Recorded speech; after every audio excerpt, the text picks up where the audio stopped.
অভিষেক এখনও শিশু আছেন, কটাক্ষ অর্জুন সিং এর। অপরাজিতা বিল ইস্যুতে অভিষেক ব্যানার্জিকে নিশানা করলেন নোয়াপাড়া কেন্দ্রের বিজেপি প্রার্থী অর্জুন সিং।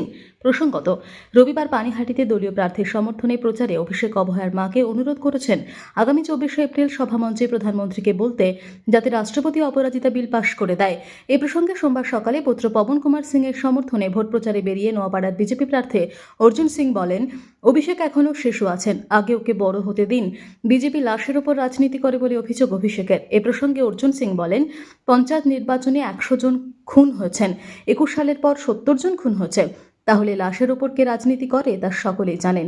ইডির হানা নিয়ে তিনি বলেন, ইডি চোরদের ধরতে গেছে, চুরি করলে তো ধরবেই। মমতা ব্যানার্জিকে নিশানা করে তিনি বলেন, মমতা ব্যানার্জি যে রাস্তায় হাঁটছে সেভাবেই বিজেপি পাল্টা জবাব দিচ্ছে।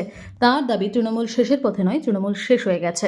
অভিষেক ব্যানার্জি এখনো শিশু আছে, ওই শিশুটাকে এখন বড় হতে দিন, তারপরে এইসব প্রশ্ন করুন।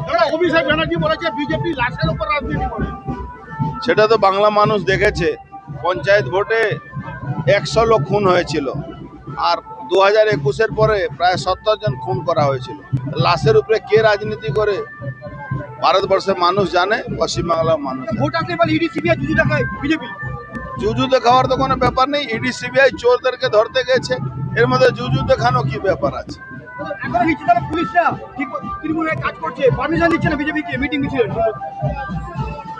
দেখুন, মমতা ব্যানার্জি যে রাস্তায় হেঁটেছেন সেই রাস্তায় এখন জবাব পাচ্ছেন। উনি ইলিগালি করতেন, এখন লিগাল যখন হয়েছে তখন ওনার অবস্থা খারাপ আছে। মোদীজি বলেছে যে অনেক জেলা শূন্য হয়ে যাবে তৃণমূল।